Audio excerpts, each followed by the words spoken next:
Hello friends, welcome to safe study. आप सभी का स्वागत है आपकी अपनी सेफ स्टडी फैमिली में। आज के स्पेशल वीडियो के अंदर हम डिस्कस करेंगे सेल बायोलॉजी का फोर्थ लेक्चर। जैसा कि हमने इसके प्रीवियस लेक्चर के अंदर सेल के 6 ऑर्गेनेल्स को डिस्कस किया था। अब रिमेनिंग ऑर्गेनेल्स को इसके अंदर डिस्कस करेंगे हम। और इसके अलावा एनिमल सेल, प्लांट सेल में क्या डिफरेंस होता है, क्या चीज़, कौन कौन से ऑर्गेनेल्स हैं जो कि प्लांट सेल और एनिमल सेल दोनों में ही कॉमन पाए जाते हैं। ठीक है, आइए शुरू करते हैं आज का लेक्चर। बात करें, जैसा कि हम 6 ऑर्गेनल्स कवर कर चुके हैं प्रीवियस लेक्चर के अंदर। ये 7th ऑर्गेनल्स है, क्या है हमारा अंतःप्रद्रव्य जालिका, जिसे हम एंडोप्लाज्मिक रेटिकुलम के नाम से जानते हैं इंग्लिश में। ठीक है, इसे हम जो हमारा सेल है उसका आंतरिक कंकाल के नाम से भी जानते हैं, जो एंडोप्लाज्मिक रेटिकुलम है। ठीक है, आंतरिक कंकाल या फिर आंतरिक सहायता प्रोवाइड करने का काम करता है। दो टाइप के होते हैं ये वैसे। एक होगा हमारा स्मूथ एंडोप्लाज्मिक रेटिकुलम, जिसके अंदर वसा, फैट का निर्माण होता है। एक होगा हमारा रफ एंडोप्लाज्मिक रेटिकुलम, जिसके अंदर प्रोटीन मतलब कि राइबोसोम्स का निर्माण होता है, जिसे हम प्रोटीन की फैक्ट्री बोलते हैं।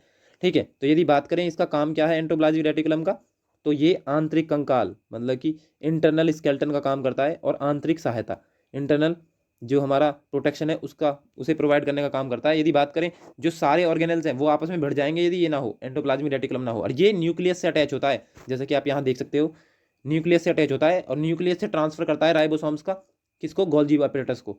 ठीक है, तो इसके अंदर ही यदि बात करें, दो टाइप के होते हैं इसके अंदर। एक होगा रफ एंडोप्लाज्मिक रेटिकुलम, जो कि आप यहाँ देख सकते हो, जिसके बाहर क्या लगे होते हैं, राइबोसोम्स, जिन्हें हम प्रोटीन की फैक्ट्री कहते हैं। ठीक है, फिर उसके बाद गोल्गी एपरेटस जो होता है वो इसे ट्रांसफर करता है बाकी, जो बाकी के ऑर्गेनल्स हैं उनको। ठीक है, किसको, राइबोसोम्स, जो प्रोटीन है उसका ट्रांसपोर्टेशन का काम करता है हमारा क्या, गोल्गी एपरेटस है। ठीक है, तो जैसा कि यहाँ पे मेंशन है, दो टाइप के होते हैं। एस टाइप मतलब कि एस की बात करें तो SEPR मतलब कि स्मूथ एंडोप्लाज्मिक रेटिकुलम। ठीक है, जिसके अंदर किसका निर्माण होता है, हमारा वसा, फैट का निर्माण होता है। और दूसरे होते हैं रफ एंडोप्लाज्मिक रेटिकुलम। ठीक है, जिसके अंदर प्रोटीन का निर्माण होता है, हमारा राइबोसोम्स पाए जाते हैं। ठीक है, तो राइबोसोम्स को क्या बोलते हैं हम, प्रोटीन की फैक्ट्री बोलते हैं। ठीक है, जॉर्ज पैलेट ने इसकी खोज की थी। सबसे छोटा कण होता है हमारा राइबोसोम्स, जो कि हमारा किस पे लगा होता है, रफ एंडोप्लाज्मिक रेटिकुलम पे लगा होता है। ठीक है, प्रोटीन की फैक्ट्री के नाम से जानते हैं। यदि आपसे पूछ लिया जाए कि ये जो राइबोसोम्स हैं, इनके जो गुच्छे हैं, राइबोसोम्स के गुच्छों को क्या बोलेंगे, बहुत सारे कंबाइन होके, तो उसे बोलते हैं हम पॉलीसोम। ठीक है, तो स्मॉलेस्ट ऑर्गन्स क्या है हमारी बॉडी, उसका पूरे सेल का, तो वो है हमारा राइबोसोम्स, जिसे हम सबसे छोटा कण मतलब कि पैलेट कण के नाम से जानते हैं। ठीक है, तो अंतः प्रद्रव्य जालिका एंडोप्लाज्मिक रेटिकुलम का काम क्या है, हमारा आंतरिक सहायता प्रोवाइड करने का, और आंतरिक कंकाल मतलब कि क्या है ये, इंटरनल स्केलेटन का भी काम करता है। ठीक है, तो ये आपको समझ आया होगा। उसके बाद देखें तो एंडोप्लाज्मिक रेटिकुलम जो ER है, ये दो टाइप का होता है, जैसा कि मैंने अभी बताया, smooth endoplasmic reticulum, rough endoplasmic reticulum. अब इन दोनों में क्या डिफरेंस है ये देखते हैं। अब देखो, यदि बात करें स्मूथ एंडोप्लाज्मिक रेटिकुलम की, तो यह झिल्ली, जीवत जन मतलब कि मेम्ब्रेन जो बायोजेनेटिक है, इसमें मदद करता है और वसा और प्रोटीन का निर्माण करता है हमारा स्मूथ एंडोप्लाज्मिक रेटिकुलम। ठीक है, और यदि बात करें हम रफ एंडोप्लाज्मिक रेटिकुलम में, तो इसमें लाइजोसोम्स के लिए एंजाइम बनता है। ठीक है, इसके बाहर की जो लेयर है, रफ पे जो लगे होते हैं, वो भी राइबोसोम्स होते हैं, लाइजोसोम्स होते हैं। ठीक है, अब जो लाइजोसोम्स एंजाइम, लाइजोसोम्स के अंदर एंजाइम पाया जाता है, जैसे कि हमने देखा, राइबोसोम्स अलग चीज़ है, लाइजोसोम्स अलग चीज़ है। हमने रिलेट भी किया था फर्स्ट लेक्चर के अंदर कि लाइजोसोम मतलब ये लाइफ, लाइफ को अपने को खत्म कर देगा। सुसाइड बैग ऑफ सेल किसको कहा जाता है, लाइजोसोम्स को। तो लाइजोसोम्स के लिए जो एंजाइम है उसका निर्माण होता है हमारा रफ एंडोप्लाज्मिक रेटिकुलम के अंदर। एंजाइम कौन सा पाया जाता है, हाइड्रोलिटिक एंजाइम, जिसे हम जल अपघटीय एंजाइम भी बोलते हैं। ठीक है, जब भी कोई अच्छे से काम नहीं करता है, तुरंत ये उसके ऊपर फेंक देता है। कभी कभी ये खुद को फाड़ भी लेता है। ठीक है, पूरा ब्लास्ट कर देता है, पूरी तरीके से सेल को ही तबाह कर देता है। ठीक है, तो ये काम भी किसका है हमारा, वो हम देखेंगे जब हम डिस्कस करेंगे लाइजोसोम को। ठीक है, तो लाइजोसोम्स के लिए एंजाइम बनाने का काम रफ एंडोप्लाज्मिक रेटिकुलम का ही होता है। बात करें, जो राइबोसोम्स जो प्रोटीन बनता है वो इसके साथ चिपक जाता है। ठीक है, तो चिपका हुआ होता है इसी में राइबोसोम, जो प्रोटीन की फैक्ट्री है। ठीक है, किसमें, रफ एंडोप्लाज्मिक रेटिकुलम में। ठीक है, और यदि बात करें इस तरफ स्मूथ के अंदर नहीं चिपके होते, इसी वजह से उसे क्या बोलते हैं, स्मूथ बोलते हैं। तो ये गलती से इस तरफ लिख गया है। ठीक है, ये उस तरफ का पार्ट है। ठीक है, तो ये आपको क्लियर होगा। इसके अलावा यदि बात करें, तो यकृत की कोशिकाओं में विष और दवा निरावधिकरण का काम भी किसका है, हमारा यकृत की कोशिकाओं में, किसका, स्मूथ एंडोप्लाज्मिक रेटिकुलम का। मतलब यदि हमने मान लिया जहर का कुछ अमाउंट खा लिया, ठीक है, तो उससे लड़ने का काम भी, जहर हो गया, दवाओं का, इन सब का काम होता है हमारा यकृत का। यकृत के अंदर भी किसका, हमारा जो स्मूथ एंडोप्लाज्मिक रेटिकुलम है उसका। बात करें यकृत कोशिकाएं जो लीवर सेल है उसमें सबसे ज़्यादा मात्रा में क्या पाए जाते हैं, स्मूथ एंडोप्लाज्मिक रेटिकुलम पाया जाता है। ठीक है, और इसमें राइबोसोम जो होता है चिपचिपा, जो हमारे राइबोसोम जिसके अंदर हमारे प्रोटीन पाया जाता है, प्रोटीन की फैक्ट्री भी कहते हैं जिसे, ये इसके अंदर नहीं पाया जाता है जैसे कि मैंने अभी बताया। ठीक है, ये किसके अंदर पाया जाता है, रफ एंडोप्लाज्मिक रेटिकुलम के अंदर पाया जाता है। ठीक है, तो ये देख लिया हमने डिफरेंस किस किस में, स्मूथ एंडोप्लाज्मिक रेटिकुलम और रफ एंडोप्लाज्मिक रेटिकुलम, मतलब कि जो हमारा अंत्य प्रद्रव्य जालिका है उनके जो दोनों पार्ट हैं उनके बीच डिफरेंस देख लिया, एक में वसा का निर्माण होगा, एक में प्रोटीन का। उसके बाद बात करें हमारा नेक्स्ट जो ऑर्गेनेल्स है वो है हमारा राइबोसोम्स।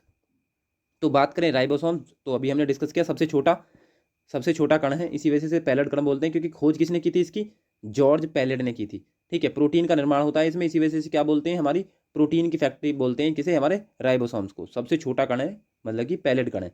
ठीक है, और राइबोसोम्स के जो गुच्छे हैं उन्हें क्या बोला जाता है, उन्हें बोला जाता है हमारा पॉलीसोम। ठीक है, अब बात करें आरएनए से बना एक स्ट्रक्चर क्या है, हमारा राइबोसोम। ठीक है, फिर मैंने सेडिमेंटेशन कोफिशिएंट बताया था। सेडिमेंटेशन कोफिशिएंट का मतलब क्या है, कुछ नहीं, यदि किसी भी हमारे ऑर्गेनल्स का हमें वेट पता करना है तो हम सेडिमेंटेशन कोफिशिएंट से कैसे करेंगे, तो जो सबसे भारी होगा वो पानी में पहले बैठ जाएगा, जो हल्का होगा वो देर में बैठेगा। तो सबसे पहले जो पानी में नीचे बैठ जाएगा वो, इसका मतलब उसका सेडिमेंटेशन कोफिशिएंट क्या है, ज़्यादा है, और जो देर में है उसका कम है। इसका मतलब यदि बात करें हम जो प्रोकैरियोटिक हैं, जो अविकसित सेल हैं, उनके अंदर छोटा पाया जाता है ये सेडिमेंटेशन कोफिशिएंट 70s का, और जो सेडिमेंटेशन कोफिशिएंट जो यूकैरियोटिक हैं, बड़े हैं, उनके अंदर जो विकसित सेल हैं उनके अंदर पाया जाता है 80s का, और प्रोकैरियोटिक के अंदर 70s का। ठीक है, तो ये सेडिमेंटेशन कोफिशिएंट हो गया, मतलब एक तरीके से उनके वेट का पता करने के लिए, वजन का पता करने के लिए यूज किया जाता है ये कोफिशिएंट। ठीक है, तो आप देख सकते हो यहाँ पे ये जो रफ एंडोप्लाज्मिक रेटिकुलम है इसके बाहर जो चिपके हुए हैं ये हमारे क्या है, राइबोसोम्स हैं। इसे क्या बोला जाता है, प्रोटीन की फैक्ट्री भी कहा जाता है, ये आपको याद रखना है। उसके बाद नेक्स्ट ऑर्गन, इसके बारे में देखते हैं पहले। सबसे छोटा कोशिका कण है, इसी वजह से क्या बोलते हैं, पैलेट कण, क्योंकि जॉर्ज पैलेट ने इसकी खोज की थी। ठीक है, यह केंद्रक के केंद्रिका में बनता है। ठीक है, मतलब कि न्यूक्लियस में बनता है, न्यूक्लियस के। ठीक है, राइबोसोम्स के गुच्छे को क्या बोलते हैं, पॉलीसोम्स बोलते हैं, ये मैं बता चुका। ठीक है, केवल इलेक्ट्रॉन सूक्ष्मदर्शी से ही देखा जा सकता है इसे। ठीक है, तो इलेक्ट्रॉन बहुत पावरफुल होती है ये सूक्ष्मदर्शी। ठीक है, इसके द्वारा इसे देखा जा सकता है, और ये जो हमारा रफ एंडोप्लाज्मिक रेटिकुलम है इसके बाहर की तरफ ये चिपके होते हैं, ये देख सकते हो आप। ठीक है, तो ये देखा हमने। उसके बाद नेक्स्ट है हमारा 9th ऑर्गेनेल से हमारा केंद्रक, न्यूक्लियस। ठीक है, केंद्रक की खोज आपसे पूछा जाता है, डायरेक्ट यही पूछा जाता है कि केंद्रक की खोज किसने की थी, तो रॉबर्ट ब्राउन ने। ठीक है, इसे ब्रेन ऑफ सेल भी कहा जाता है, किसे, केंद्रक। ठीक है, कंट्रोलर ऑफ सेल भी कहा जाता है, पूरे जो जितने भी हमारे ऑर्गेनल्स हैं सबको कंट्रोल करता है हमारा केंद्रक। ठीक है, इसके अंदर मैक्सिमम 80% तो प्रोटीन ही पाया जाता है। ठीक है, और बाकी 10% डीएनए मतलब कि जेनेटिक मटेरियल, और 10% में बाकी की अदर चीज़ें। तो मेन मेन तो केंद्रक जो न्यूक्लियस है इसके अंदर क्या पाया जाता है, हमारा जेनेटिक मटेरियल पाया जाता है, डीएनए वगैरह।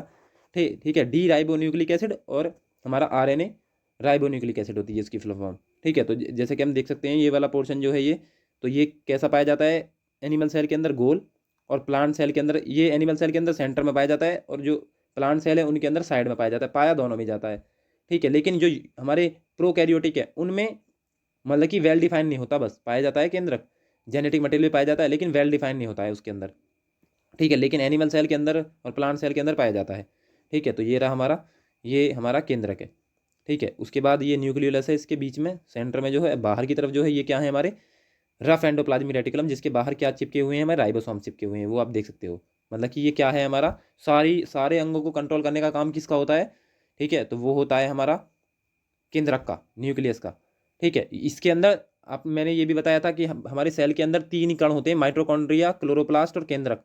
ठीक है, क्लोरोप्लास्ट प्लांट सेल का सबसे बड़ा अंग है, केंद्रक एनिमल सेल का सबसे बड़ा अंग है, और ये तीनों ही हमारे दोहरी झिल्ली पाई जाती है, मतलब कि डबल स्ट्रक्चर वाले होते हैं। तो ये भी केंद्रक भी हमारा कैसा होगा, डबल स्ट्रक्चर वाला होगा। ठीक है, तो उसके बाद ये बात करते हैं हम नेक्स्ट, यदि केंद्रक के बारे में कुछ और फैक्ट लिखे हुए हैं यहाँ पे, तो इसमें क्या होगा, ये क्या करता है, कोशिका विभाजन करता है। दूसरा, एंडोप्लाज्मी जो रेटिकुलम है वो बनता है इसमें, इसके अंदर केंद्रक में न्यूक्लियस, मतलब कि इसके अंदर न्यूक्लियस भी होता है, केंद्रिका भी होती है, केंद्रक के अंदर पाई जाती है केंद्रिका।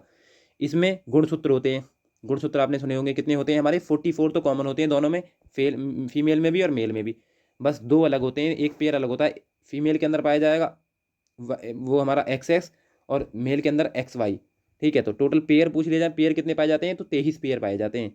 ठीक है, अब जैसे कि हम जानते हैं कि जो हमारा रेड ब्लड कार्पल्स है या रेड ब्लड सेल है, इसके अंदर केंद्रक नहीं पाया जाता। यही तो वायलेट करता है हमारा सेल थ्योरी को। सेल थ्योरी को वायलेट करते टाइम मैंने ये बताया भी था। ठीक है, तो आरबीसी के अंदर केंद्रक नहीं पाया जाता, ये भी याद रखना है। ठीक है, उसके बाद हमारा नेक्स्ट है लाइजोसोम। लाइजोसोम लाइफ से रिलेट किया था, तो लाइफ से रिलेट किया था, तो लाइफ से क्या आएगा, लाइफ से लाइजोसोम, और लाइफ से ही आ जाएगा हमारा लाइफ। तो लाइफ का मतलब क्या है, लाइफ को खत्म कर लेता है, मतलब कि सुसाइड बैग ऑफ सेल की बात करें तो सुसाइड बैग ऑफ सेल कहा जाता है हमारा लाइजोसोम को। ठीक है, बात करें इसकी खोज, तो इसकी खोज की थी क्रिश्चियन डी दोबे ने। ठीक है, इसके अंदर एक जल एंजाइम पाया जाता है, जल अपघटन एंजाइम, जिसे हम हाइड्रोलिटिक एंजाइम के नाम से भी जानते हैं। ठीक है, ये भरा होता है, मतलब कि यदि कोई अच्छे से काम नहीं करा कोई भी ऑर्गन, तो ये बोलेगा उसे ढंग से काम कर, हल्की सी भी थोड़ी सी भी तेने 3-5 करी तो एक झटके में खत्म कर दूंगा। तो सब मतलब अपने तरीके से काम करते रहते हैं इसके डर से। ठीक है, कभी कभी ऐसा होता है कि पूरा सेल ही इसकी बात मानने बंद कर देता है, तो ये खुद को फाड़ लेता है, जिससे सेल पूरा का पूरा सेल ही खत्म हो जाता है। ठीक है, तो किसका, कोशिकाओं का पाचन करना। ठीक है, इसे ही हम आत्महत्या की थैली, मतलब कि सुसाइड बैग ऑफ सेल भी कहा जाता है। ठीक है, आरबीसी में लाइजोसोम्स नहीं होता है, क्योंकि आरबीसी भी के अंदर केंद्रक नहीं पाया जाता। ठीक है, तो लाइजोसोम्स हमने देखा। इसके अलावा बात करें तो जो जेली जैसी संरचना है, ठीक है, ये देख सकते हो इसके अंदर। ठीक है, तो यही क्या है, हमारी लाइजोसोम्स है। ये एंजाइम को खुरदरी अंतःप्रद्रव्य जालिका बनाती है, मतलब कि जो हमारी एंडोप्लाज्मिक रेटिकुलम है इसके द्वारा बनाया जाता है हमारा क्या, लाइजोसोम्स। ठीक है, उसके बाद बहुत सारे फैक्ट इसके बारे में पूछे जाते हैं, जैसे कि साफ सफाई का काम कौन करता है, मतलब कि मर गया, जैसे मान लिया हमारी चोट लगी, उन्हें उसके बाद हमारी काली सी लेयर आ जाती है ना यहाँ के, मतलब कि कहीं पे हमारे चोट लगी, वहाँ के सेल्स, वहाँ के जो सेल है हमारे कोशिकाएं वहाँ की मर गई, तो मरी हुई कोशिकाओं को साफ करने का काम भी क्या होता है हमारा, वो भी हमारा लाइजोसोम का ही होता है। ठीक है, और इसे हम पाचक थैली भी कहते हैं। क्या कहते हैं, पाचक थैली भी कहते हैं। यदि बात करें बहुत सारे नामों से ये एग्जाम के अंदर पूछा जाता है। ठीक है, जैसे बात करें इसे हम डिस्पोजल यूनिट भी कहते हैं। ठीक है, एटम बम ऑफ सेल भी इसे ही कहा जाता है, स्क्वेंजर ऑफ सेल भी इसे ही कहा जाता है। ठीक है, अपघटक भी यही है, उसके बाद रिसाइकलिंग सेंटर भी यही है। ठीक है, और हमारा जो सेलुलर हाउस कीपर है वो भी हमारा किसे कहा जाता है, हमारा लाइजोसोम को ही कहा जाता है। तो ये आपको याद रखना है, डिफरेंट डिफरेंट नाम से पूछा जाता है ये एग्जाम के अंदर। जो हमारा आरआरबी है उसके अंदर ये सारे नाम पूछ लिए एक एक करके डिफरेंट डिफरेंट शिफ्ट में। ठीक है, उसके बाद यदि बात करें हमारा नेक्स्ट ऑर्गेनल्स है जीव द्रव, प्रोटोप्लाज्म। तो प्रोटोप्लाज्म भी दो टाइप का होता है। वैसे तो प्रोटोप्लाज्म पूरा का पूरा 80% वाटर से मिलकर बना होता है। तो प्रोटोप्लाज्म दो टाइप के होते हैं, एक तो होता है हमारा साइटोप्लाज्म, तो साइटोप्लाज्म कहते हैं जीव द्रव। ठीक है, जो जो सेल के बाहर की तरफ पूरे सेल में जो भरा होता है। एक होता है न्यूक्लियोप्लाज्म, जो कि हमारा कहाँ भरा होगा, न्यूक्लियस के अंदर, तो इसी वजह से इसे न्यूक्लियोप्लाज्म बोल रहे हैं। जो सेल के अंदर भरा हुआ है, तो सेल को हमने क्या बताया था साइंटिफिकली, क्या बोलते हैं, साइटो, जब भी तो साइटोलॉजी, स्टडी ऑफ सेल बोलते हैं। कोशिकाओं के अध्ययन को साइटोलॉजी बोलते हैं, और टिश्यू के अध्ययन को हिस्टोलॉजी। तो साइटोप्लाज्म का मतलब होगा, साइटो मतलब सेल, कोशिका, प्लाज्म मतलब कि द्रव, तो क्या बोलेंगे, कोशिका द्रव। तो कोशिका द्रव साइटोप्लाज्म, और जो हमारा न्यूक्लियोप्लाज्म है ये क्या हो जाएगा, न्यूक्लियर मतलब कि केंद्रिक, और प्लाज्म का मतलब क्या हो गया, प्लाज्म का मतलब हो गया द्रव। तो हमारा केंद्रिका द्रव किसे कहते हैं, न्यूक्लियोप्लाज्म को बोलते हैं। तो दो टाइप का हुआ जीव द्रव, प्रोटोप्लाज्म, एक हो गया साइटोप्लाज्म, एक हो गया न्यूक्लियोप्लाज्म। ठीक है, तो ये क्या है, ये अंदर जो, ताकि सारे के सारे ऑर्गन्स आपस में भिड़े ना। ठीक है, इसकी वजह से क्या भरा होता है हमारा, इसके अंदर पानी भरा होता है। जैसे मान लिया किसी पॉलिथीन के अंदर में बहुत सारे डिफरेंट डिफरेंट टाइप के बर्तन लेके जाने हैं, ठीक है, तो वो बजे ना आपस में, तो इसकी वजह से उसके अंदर क्या भरा होता है, हमारा जल भरा होता है। यदि बात करें हम कभी कभी जो हमारे इलेक्ट्रॉनिक सामान है उन्हें लेकर आते हैं, तो वो क्या देते हैं, या तो जैसे शादी का सामान लेकर आए ट्रक में भर के, तो नीचे हम या तो ये भूसी वगैरह, जो पूले वगैरह वो बिछा लेते हैं, या इसके अलावा कभी कभी जो हमारे थर्माकोल है उसका यूज करते हैं, ताकि वो जो इलेक्ट्रिक कंपोनेंट है वो आपस में भिड़े ना, जो शॉक है उसे एब्जॉर्व कर लें, उसके बाद शॉक का ट्रांसफर हो हमारे जो कंपोनेंट है उसमें, तो कंपोनेंट टूटने से बच जाए। ठीक है, ऐसे ही कभी इलेक्ट्रॉनिक सामान देते हैं तो वो थर्माकोल के अंदर लगा के देते हैं। ठीक है, तो ये भी क्या है, एक तरीके से वो क्या है, वो भी प्रोटेक्शन है। और ये जो जीव द्रव है ये भी इसी काम को कर रहा है कि बाकी के ऑर्गन्स आपस में भिड़े ना। ठीक है, तो ये क्या है, जीव द्रव जो प्रोटोप्लाज्म है, ये समझ में आ गया होगा आपका, किसका बना होता है, 80% वाटर से बना होता है। ठीक है, और कैसा होता है, कलरलेस होता है। ठीक है, तो ये चीज़ें आपको क्लियर हो गई होंगी जीव द्रव की, प्रोटोप्लाज्म की। ठीक है, फिर बात करते हैं प्लास्टिड्स, जो कि प्लांट सेल का सबसे बड़ा पार्ट होता है। प्लास्टिड्स 3 टाइप के होते हैं ये, हमारा क्रोमोप्लास्ट मतलब कि वर्णित लवक, फिर उसके बाद है क्लोरोप्लास्ट मतलब कि हरित लवक, और ल्यूकोप्लास्ट मतलब कि अवर्णित लवक। अब जो क्लोरोप्लास्ट है इसमें मैग्नीशियम पाया जाता है। तो देखें, यदि बात करें हरे रंग का जो लवक है जिसे हम क्लोरोप्लास्ट बोलते हैं, हरित लवक बोलते हैं। ठीक है, इसमें क्या होता है, इसमें होती है हमारी फोटोसिंथेसिस की क्रिया, मतलब कि प्रकाश संश्लेषण की क्रिया इसी के थ्रू होती है हमारी। ठीक है, और यदि बात करें क्लोरोप्लास्ट में कौन सा एलिमेंट पाया जाता है, तो मैग्नीशियम। जैसे हीमोग्लोबिन में आयरन पाया जाता है, ऐसी प्लांट सेल के अंदर क्लोरोप्लास्ट में मैग्नीशियम पाया जाता है। बात करें हमारा सफ़ेद रंग का जो लवक है, हमारा, तो ल्यूकोप्लास्ट बोलते हैं इसे, सफ़ेद जो इसे वर्णिलवक के नाम से भी जाना जाता है। इसमें क्या होता है, जो वो ये है हमारा ल्यूकोप्लास्ट मतलब अवर्णिलवक, ठीक है, तो सफ़ेद लवक भी बोलते हैं इसे। इसमें होता है भोजन का संग्रह, तो मतलब कि जो फूड स्टोरेज का काम है वो इसके अंदर होता है, ठीक है, जैसे रूट्स के थ्रू हो जाएगा, ठीक है। यदि बात करें अन्य लवक, जो तीसरा लवक है, तीसरा लवक है हमारा क्रोमोप्लास्ट मतलब कि वर्णिलवक। तो ये क्या होती है, ये कीटों को अपनी तरफ आकर्षित करने के लिए दिया जाता है प्लांट्स के अंदर, डिफरेंट डिफरेंट कलर का हो सकता है, ठीक है। तो हमने क्या देखा, प्लास्टाइड्स जो होते हैं हमारे कितने टाइप के होते हैं, 3 टाइप के, क्रोमोप्लास्ट, क्लोरोप्लास्ट, ल्यूकोप्लास्ट। क्रोमोप्लास्ट मतलब कि वर्णिलवक, क्लोरोप्लास्ट मतलब हरित लवक, ल्यूकोप्लास्ट मतलब अवर्णिलवक, ठीक है। ये इसके अलावा भी हमारा पाए जाएंगे ऐसे तो ओमनिलोप्लास्ट होगा, ठीक है, जैसे हमारा इसी के अंदर प्रोटीनोप्लास्ट होगा जो प्रोटीन का निर्माण करता है, ठीक है। तो वो इतना डेप्थ में हमारे लिए जरूरी नहीं है जानना, ठीक है। बात करें क्लोरोप्लास्ट को ही हम क्या बोलते हैं, क्या करते हैं, किचन ऑफ सेल कहा जाता है, सेल का किचन किसे कहते हैं, क्लोरोप्लास्ट को कहते हैं, ठीक है। और यदि हम बात करें, हमारा डबल सेल मेम्ब्रेन होती है इसमें भी, जैसा कि मैंने बताया था स्टार्टिंग में, हमारे तीन ही ऑर्गेनेल्स हैं ऐसे, कौन कौन से, माइटोकॉन्ड्रिया, क्लोरोप्लास्ट और केंद्रक। केंद्रक जो एनिमल सेल है उसका सबसे बड़ा पार्ट है, क्लोरोप्लास्ट प्लांट सेल का सबसे बड़ा पार्ट है, ठीक है। और ये हमारी दोहरी झिल्ली पाई जाती है इनमें, मतलब कि डबल प्रोटेक्शन दी जाती है इनको।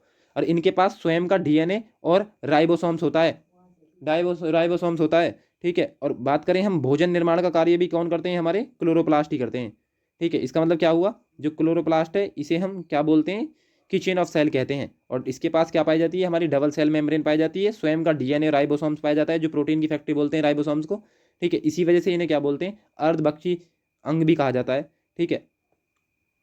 अब बात करें हमारा, इन जो हमने डिस्कस किया है एनिमल सेल और प्लांट सेल के सभी ऑर्गन्स, तो अब देखते हैं उसमें कौन कौन से ऐसे ऑर्गन्स हैं जो हमारे केवल किसके अंदर, एनिमल सेल के अंदर पाए जाते हैं, ठीक है। जैसे कि हम बात करें एनिमल सेल्स के अंदर, सेल वॉल मतलब कि जो कोशिका भित्ति है, जो कि हमारी सेलुलोज की बनी होती है प्लांट सेल के अंदर, बैक्टीरिया सेल के अंदर पेप्टिडोग्लाइकोन की बनी होती है। और यदि बात करें हमारा फंजाई सेल, तो उसके अंदर चिटिन की बनी होती है, तो ये पाई नहीं जाती एनिमल सेल के अंदर, एक तो ये याद रखना है।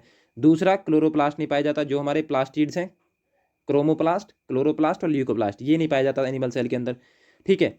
और इसके अंदर क्या होगा, हैव मेनी स्मॉल वैक्यूल्स, तो स्मॉल वैक्यूल्स, छोटी जो वैक्यूल्स पाई जाती हैं, रसधानी, ये पाई जाती हैं एनिमल सेल के अंदर, बड़ी जो पाई जाती हैं वो प्लांट सेल के अंदर।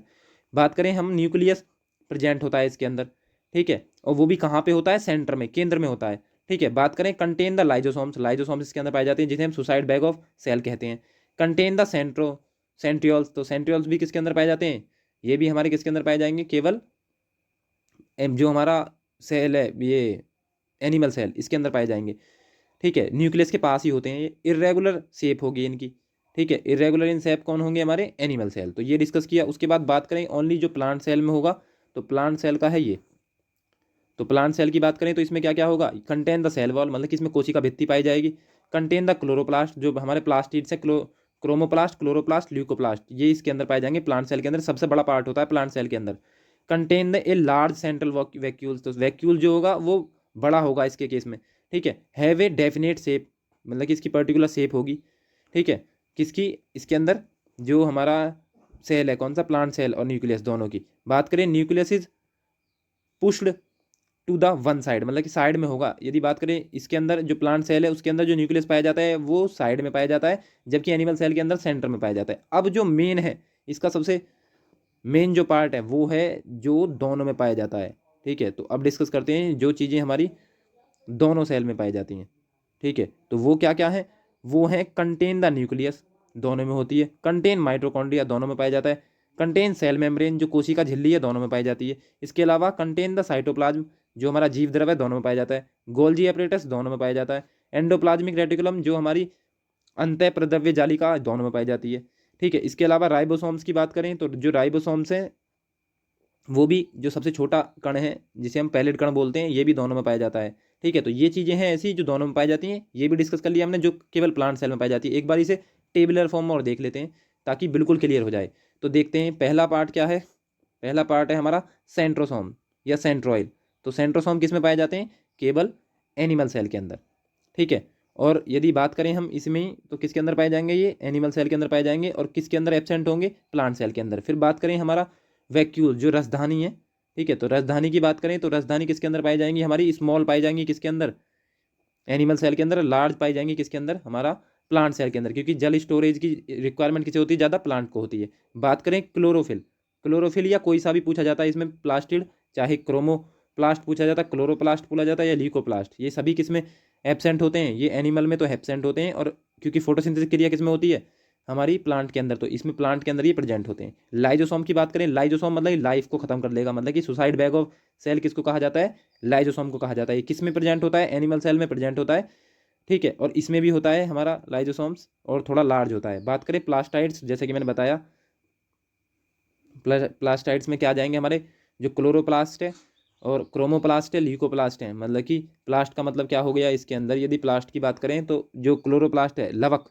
ठीक है, जो हमारा क्लोरोप्लास्ट है ऊपर देख चुके क्लोरोफिल, इसमें तो हरा रंग पाया जाता है, किसके कारण, मैग्नीशियम के कारण, ठीक है। और प्लास्टाइड्स 3 टाइप के होंगे हमारे, ठीक है। तो किसमें एब्सेंट होते हैं ये क्योंकि प्रकाश संश्लेषण क्रिया होती नहीं है प्लास्टाइड्स एनिमल सेल्स में, ठीक है, तो ये एनिमल सेल्स में एब्सेंट होंगे। और जो प्लांट सेल है इसके अंदर पाया जाएगा। सेल वॉल की बात करें, जिसे हमने डिस्कस किया था, कोशिका भित्ति, ठीक है, तो कोशिका भित्ति जो हमारा सेलुलोज की बनी होती है प्लांट सेल के अंदर, बैक्टीरिया सेल के अंदर पूछा जाए तो पेप्टिडोग्लाइकॉन की बनी होती है, और जो हमारा फंगस सेल है उसके अंदर चिटिन की बनी होती है। तो ये किसके अंदर प्रेजेंट होती है, ये प्रेजेंट होती है हमारी प्लांट सेल के अंदर। जबकि ये कहाँ नहीं पाती, सेल वॉल जो हमारा आउटर प्रोटेक्शन है डबल नहीं होती किसके अंदर, एनिमल सेल के। एनिमल सेल के अंदर जो आउटर लेयर है वो है कोशिका झिल्ली, सेल मेम्ब्रेन, जबकि प्लांट सेल के अंदर सेल वॉल और पाई जाएगी, जिसे हम कोशिका भित्ति कहते हैं, सेलुलोज की बनी होती है, ठीक है। तो ये देख लिया हमने इनके बीच में क्या क्या डिफरेंस है, सेल वॉल और जो हमारा एनिमल सेल है, और प्लांट सेल में क्या क्या कॉमन है, क्या चीज़ दोनों में पाई जाती है, क्या चीज़ें केवल एनिमल सेल में पाई जाती हैं, और कौन सी ऐसी चीज़ें हैं जो काफ़ी केवल किस में पाई जाती हैं, प्लांट सेल में। आई होप आपको सारी चीज़ें समझ आई होंगी। थैंक यू फॉर वॉचिंग, मिलते हैं नेक्स्ट वीडियो।